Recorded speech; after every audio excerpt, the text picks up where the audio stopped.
Hi Laura, how are you doing today? All right. Um, doing okay. Another day. Doing okay? Just another day? hmm Yeah. Is that a normal experience for you? Like, do you feel like you're just kind of in a day by day mood? Yeah. I mean, just the next day, the next checklist to do, I'm here. I don't know. Just been kind of down lately. Yeah, yeah. I mean, when we're feeling this way, even just like showing up creates a lot of effort. And so I really appreciate that, even though you're feeling the day to day and hard to do things, that you prioritize this time. And I really respect and I really appreciate you taking this time. Thank you. Yeah. No times can be tough. So Yeah. in our last session, we did a Beck inventory. And I just wanted to check in because it was self-reported, so you filled it out. And I just wanted to check in on how you feel at the end of it. Um, I don't know. Probably just another bad grade, I guess. Yeah, I mean, I know I'm like sad and there's something going on. I just don't know. I just thought, you know, I mean, it's not that bad. It's not like I'm, I don't know, but it is weird. Like, it's just weird feeling. It's just kind of Mm. ever since this move, I'm just sluggish and I've lost energy, I guess. You lost energy. Yeah. You mentioned weird and you said bad. Could Mhm. you could you explain what bad means? Like, what do you mean by bad? Just I don't know. I'm not good at tests, so this test, I just kind of expected it to not go my way. And Mm, um, yeah, I mean, probably just gonna be telling me everything I'm doing wrong, I guess. Like I feel like I already know it. I just can't get mhm, myself to do it. So it's like I don't just like, ugh, I listen to everything I'm not doing again. mm. That must feel really overwhelming. Yeah. It's a lot of Mm. pressure and a lot of weight on my shoulders.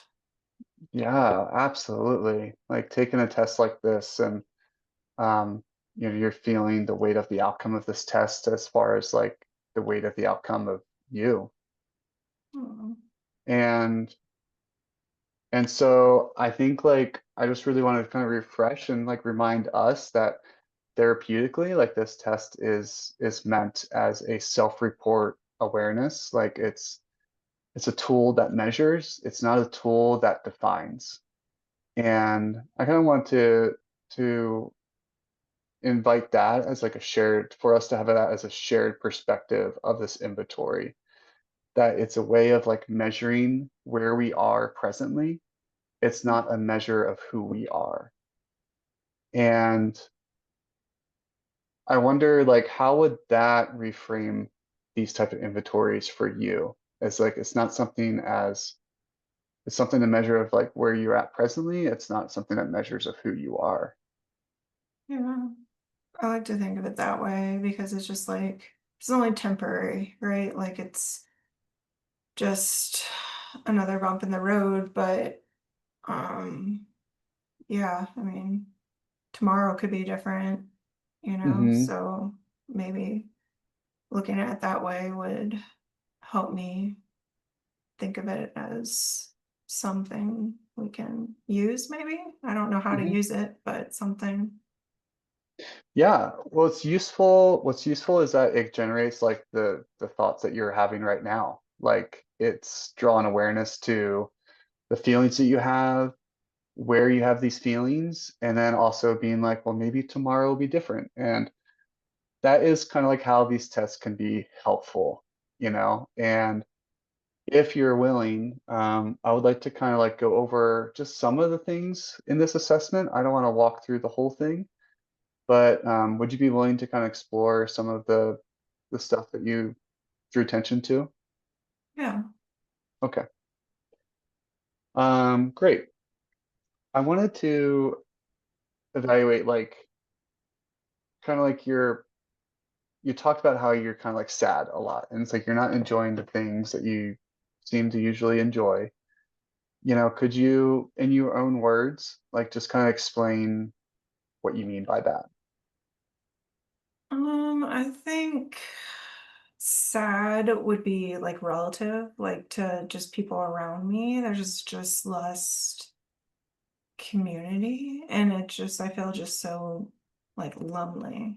Just like, oh, okay, like now I have to build everything all over again, and it's just kind Mhm. of I'm just by myself. So it's before I had places to go where I was meeting, with people, a group, you know, of people every week. I was going like 2 or 3 times a week to meet friends or do things. So now it's just me, I guess. Hmm. So your sadness is connected with how you feel of being alone, You know. right? Evaluate your level of guilt with that. Do you have any guilt or shame that's kind of associated with those feelings? Yeah, it's my fault. I mean, I could go out and meet new people. Hmm. It's just there's just I don't know.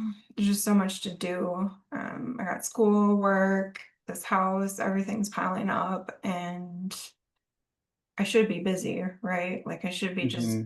doing what I normally do, but I don't know, just meeting people would take effort on my part, and I just don't Yeah. have it.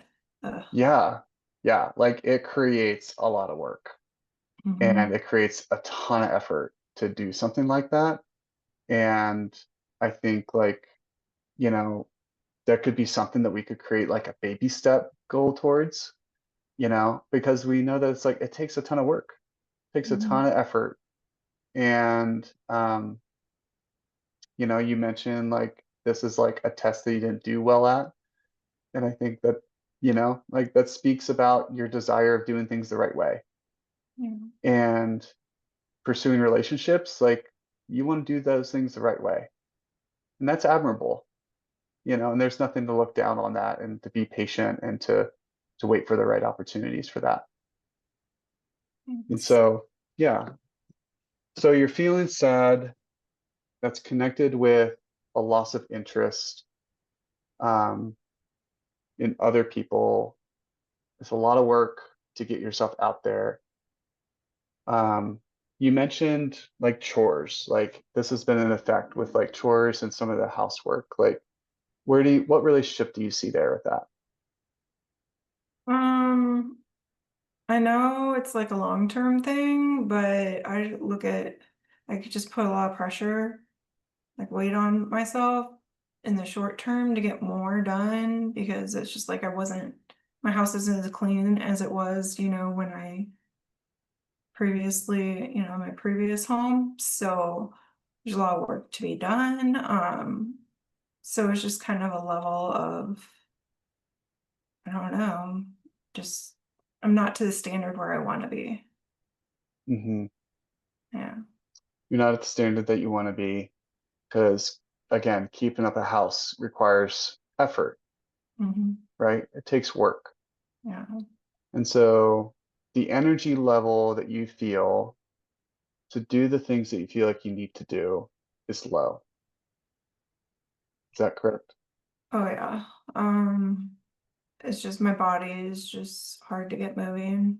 Um, I just have coffee to get myself moving in the mornings, Hmm. and I guess that's what keeps me going. The coffee, yeah. Yeah. Hmm. And because that's a great motivator. That's like a nice baby step, Yeah. right? Speaking of your body, like is there any pain that's involved with these feelings? Do you have any signs of pain, or what do you notice with your body as far as the impact of feeling sad?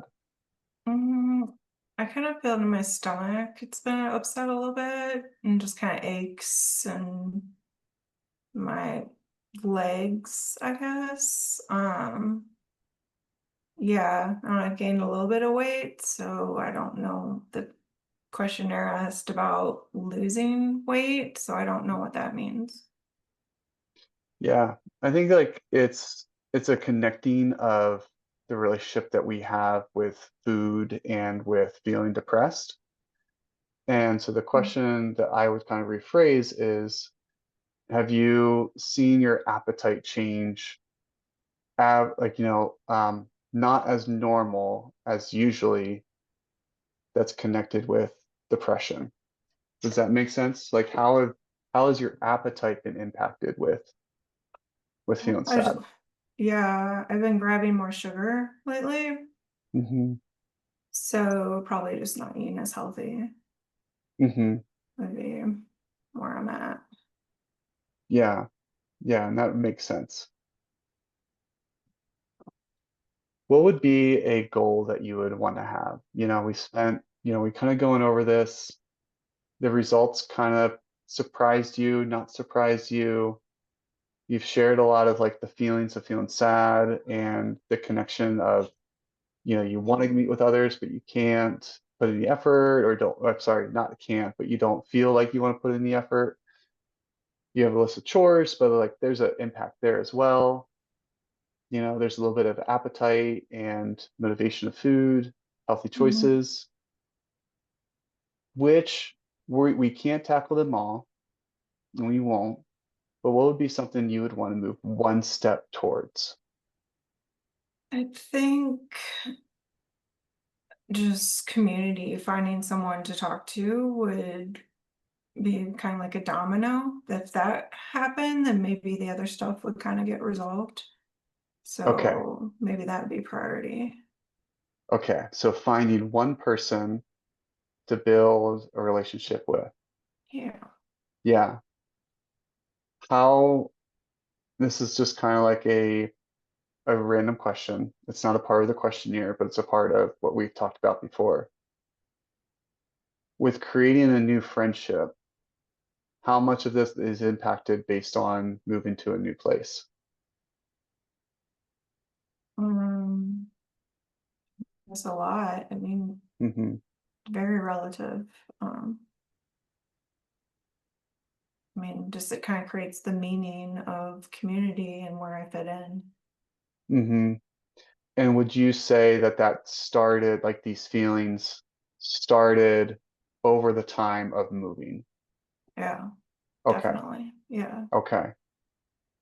Could you explain just really quickly, like a friendship that you have currently of like a friend that you moved away from? And could you explain like what is it about that person that made him such a good friend for you?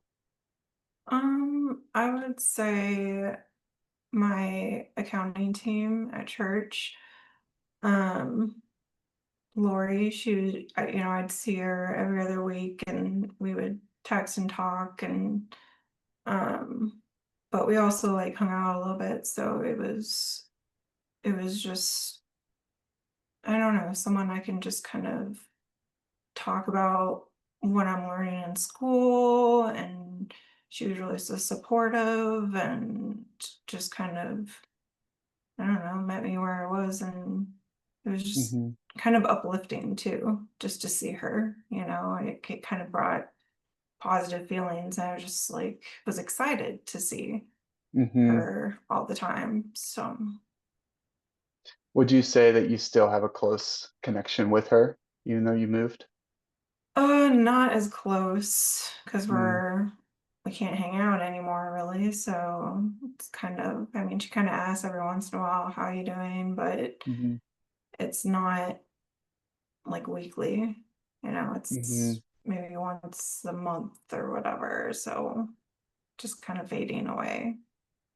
Would you would you say that's a relationship that you could see yourself maybe having a weekly open communication with, Yeah, even I if would it is like like that. distant.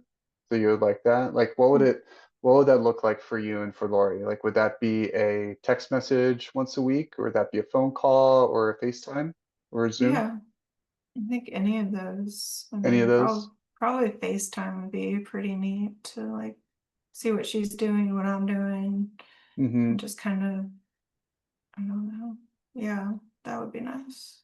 Yeah, I think that would be a really effective like action plan that we can just kind of have. Like, no homework this week.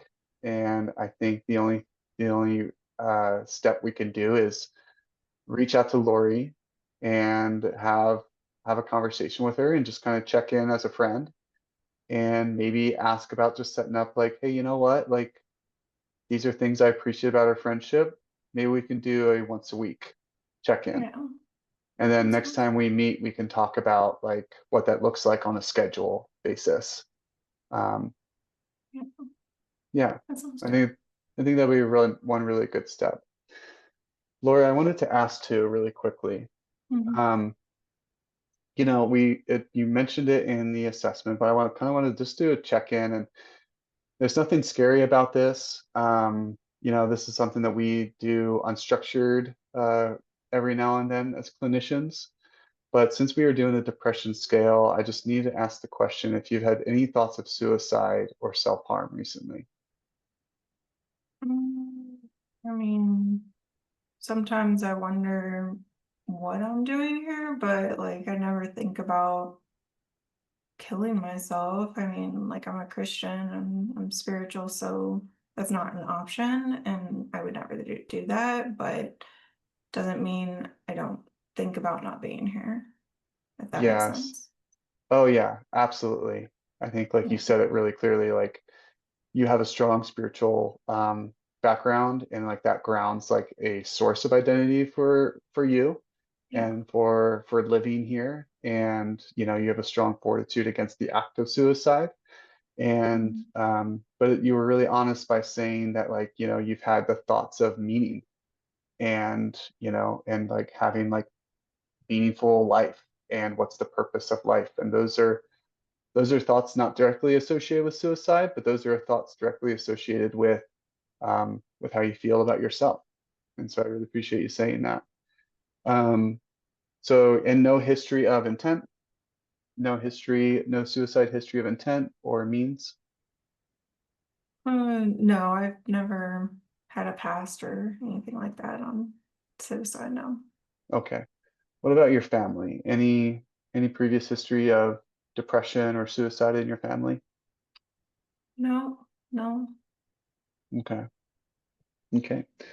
So yeah, appreciate you saying that. And I think that just kind of gives like us another like clear step we can make is, we're gonna take this step with your friend and just kind of creating like that friend touch point that we kind of need in life. Mm. And then based on how you talked about the assessment and talked about like um, meaningful having a meaningful life and kind of like a life's purpose, that that gives us plenty of direction to take a step towards. And so if it's okay with you, I think that in our next session, we'll take a meaningful step in that direction as far as like evaluating and listening to your sense of hope and meaningfulness, if that's okay. Yeah, that sounds great. Thank you. Okay. Any other thoughts or comments from you, or any questions you may have for me? No, Okay. Laura, thank you so much for this time, and I thank you. really appreciate your insight. Thanks. Okay. So pause for feedback. Okay.